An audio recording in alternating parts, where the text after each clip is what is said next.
अस्सलाम वालेकुम dear students, how are you. कैसे हैं बच्चों। उम्मीद है कि आप सभी ठीक होंगे। Welcome to GS academy. Today we discuss the topic of the cofactor and its type. Cofactor से क्या मुराद है और उसकी कितनी टाइप्स हैं, इसके बारे में आज डिस्कस करेंगे।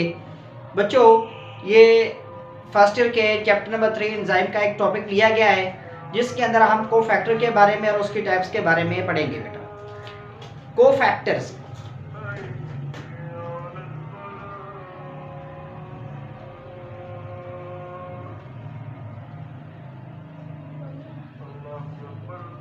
cofactors.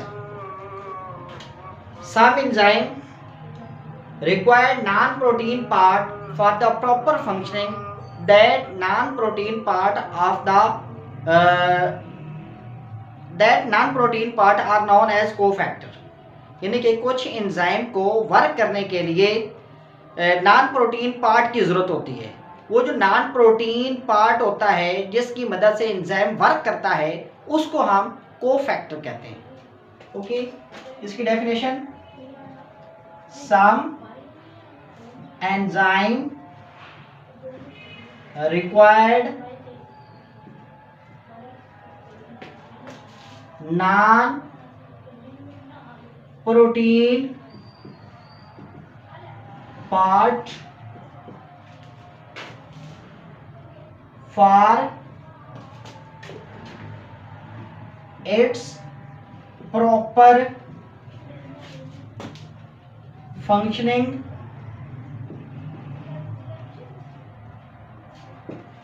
This non-protein part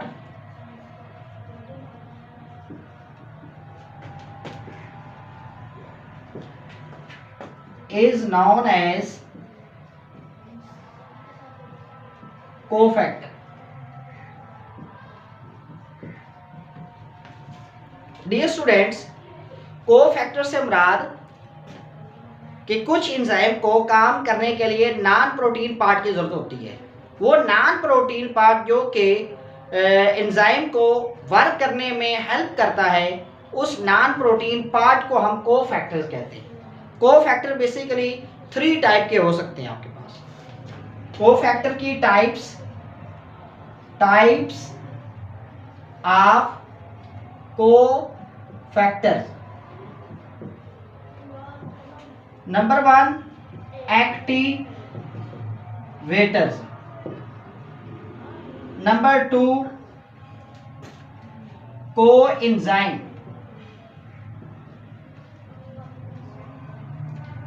number 3, prosthetic group.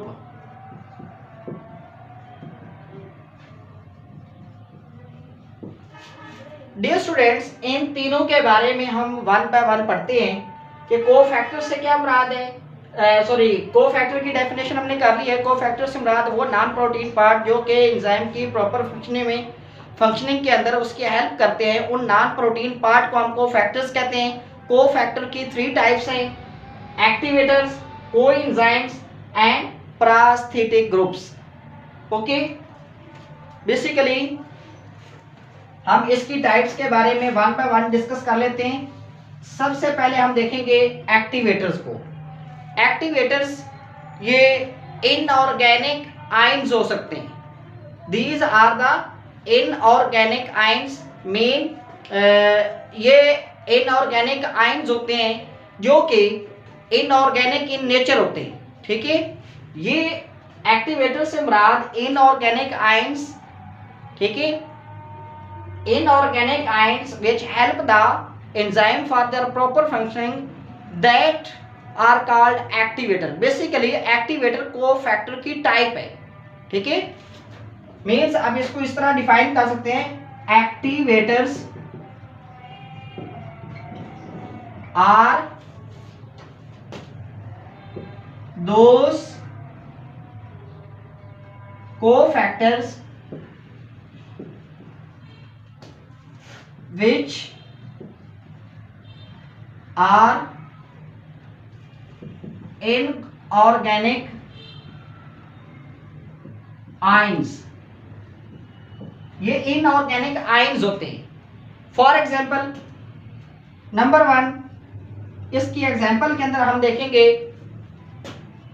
Iron +2, magnesium Mg+2।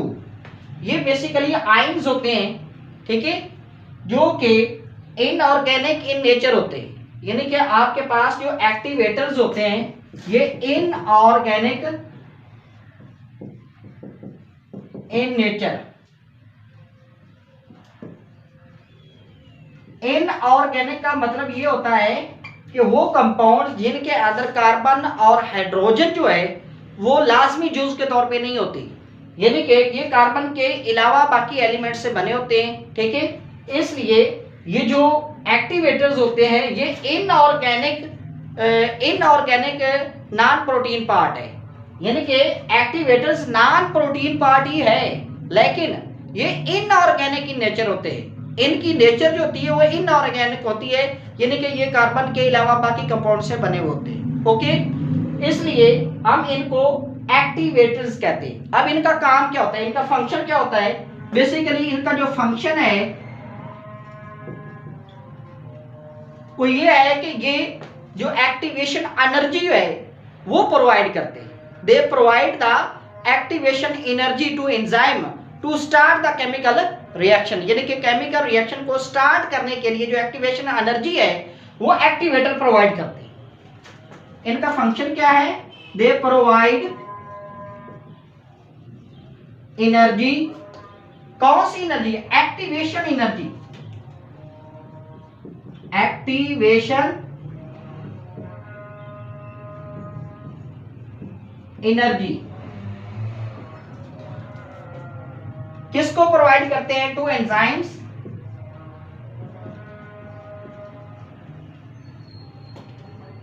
To start reaction, यानी कि जो रिएक्शंस होते हैं उनको स्टार्ट करने के लिए जो एक्टिवेशन एनर्जी होती है, एक्टिवेशन एनर्जी जो है बेसिकली एक्टिवेटर प्रोवाइड करते हैं।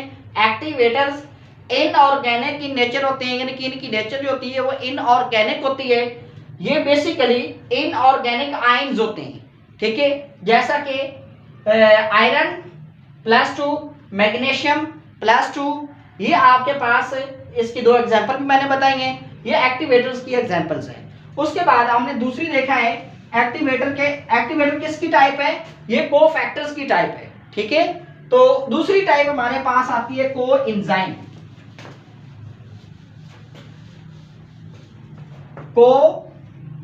कोएंजाइम्स, कोएंजाइम किसकी टाइप है? कोफैक्टर की टाइप है, ठीक है। ये कोफैक्टर की टाइप है। बेसिकली ये कोएंजाइम भी आप कह सकते हैं कि ये नॉन प्रोटीन पार्ट होते हैं, ओके। अगर कोई नॉन प्रोटीन पार्ट एंजाइम के साथ लूजली अटैच हो, ठीक है, उस नॉन प्रोटीन पार्ट को जो कि एंजाइम के साथ लूजली अटैच होता है उसको हम कोएंजाइम कहते हैं, ओके। यानी कि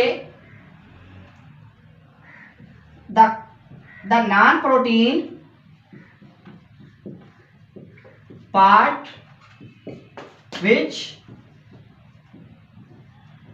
is loosely attached with enzyme, यानी कि वो नॉन प्रोटीन पार्ट जो कि एंजाइम के साथ लूजली अटैच होता है उस पार्ट को हम क्या कहते हैं? कोएंजाइम कहते हैं, ठीक है। ये कोफैक्टर है। बेसिकली मैंने आपको बार बार यही बता रहा हूं, इसलिए बता रहा हूं कि कोएंजाइम एक्टिवेटर हमने पीछे पढ़ा है वो भी कोफैक्टर की ही टाइप है, ठीक है। और जो कोएंजाइम है ये भी कोफैक्टर की ही टाइप है, लेकिन इन दोनों में फर्क है, ठीक है। वो क्या है? वो इनकी नेचर का है। जो कोएंजाइम्स हैं ये ऑर्गेनिक इन नेचर है। पीछे हमने पढ़ा है कोफैक्टर जो होते हैं ये इनऑर्गेनिक इन नेचर होते हैं, ठीक है। जबकि जो कोएंजाइम्स होते हैं they are organic in nature, यानी कि इनकी जो नेचर होती है वो ऑर्गेनिक होती है। आप कह सकते हैं कि ये कार्बन के कंपाउंड्स पर मुश्तमिल होते हैं, जिनके अंदर कार्बन या हाइड्रोजन दोनों पाई जाती हैं। ठीक है, ये वो कंपाउंड्स होते हैं कोएंजाइम्स जो कि ऑर्गेनिक इन नेचर होते हैं, और ये कोफैक्टर्स के साथ यानी कि एंजाइम के साथ ये एंजाइम के साथ लूजली अटैच होते हैं। इनकी अटैचमेंट जो होती है एंजाइम के साथ लूजली होती है। वो कोफैक्टर जो कि नॉन प्रोटीन होते हैं और एंजाइम के साथ लूजली अटैच होते हैं, उन कोफैक्टर्स को कोएंजाइम कहते हैं। ओके, और ये ऑर्गेनिक इन नेचर होते हैं। इसके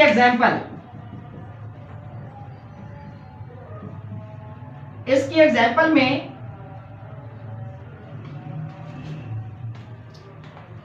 NAD, nicotine amide di nucleotide,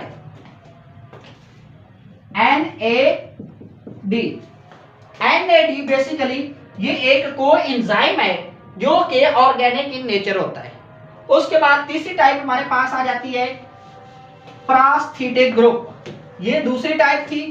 ठीक है, अब हम करेंगे इसकी तीसरी टाइप कोफैक्टर की, जिसको हम क्या कहते हैं, प्रास्थेटिक ग्रुप। बेसिकली प्रास्थेटिक ग्रुप भी नॉन प्रोटीन्स होते हैं, नॉन प्रोटीन पार्ट होता है which form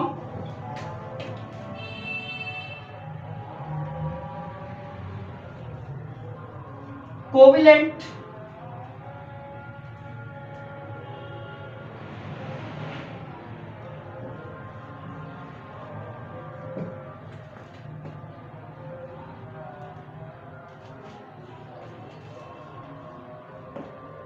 linkage with enzyme.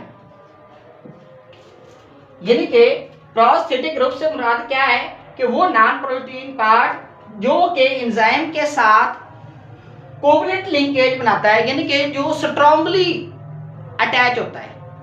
Basically ये वाले जो प्रास्थेटिक ग्रुप है, प्रास्थेटिक ग्रुप से मुराद वो कंपाउंड्स होते हैं जो कि नॉन प्रोटीन होते हैं और एंजाइम के साथ कोवलेंटली लिंकेज बनाते हैं, यानी कि स्ट्रॉन्ग लिंकेज। कोवलेंट लिंकेज का मतलब क्या है, स्ट्रॉन्ग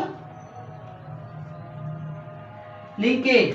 तो आप इसको कह सकते हैं they are strongly linked with enzyme, यानी कि अगर कोफैक्टर्स एंजाइम के साथ स्ट्रॉन्ग बॉन्ड बनाते हैं, स्ट्रॉन्ग लिंकेज बनाते हैं, स्ट्रॉन्ग अट्रैक्शन बनाते हैं, यानी कि स्ट्रॉन्ग उनकी आपस में लिंकेज होती है, तो इस तरह के कोफैक्टर्स को हम प्रास्थेटिक ग्रुप्स कहते हैं। प्रास्थेटिक ग्रुप से मुराद वो नॉन प्रोटीन पार्ट जो कि एंजाइम के साथ कोवलेंटली बॉन्डेड होते हैं, उनको हम प्रास्थेटिक ग्रुप कहते हैं। ठीक है, नॉन प्रोटीन पार्ट जो कि एंजाइम के साथ कोवलेंटली बॉन्डेड होते हैं, उनको हम क्या कहते हैं, प्रास्थेटिक ग्रुप। इनकी नेचर जो होती है वो भी ऑर्गेनिक होती है, they are organic in nature, ये भी नेचर में ऑर्गेनिक होते हैं। ठीक है, तो ये था हमारे पास कोफैक्टर और उसकी टाइप्स। तो नेक्स्ट वीडियो के लिए इंशाल्लाह आपके पास फिर हाजिर होऊंगा। ठीक है, तो GS अकेडमी के इस चैनल को सब्सक्राइब करें और बेल आइकन को ज़रूर दबाएं। इंशाल्लाह नई वीडियो के साथ हाजिर होऊंगा। बहुत शुक्रिया।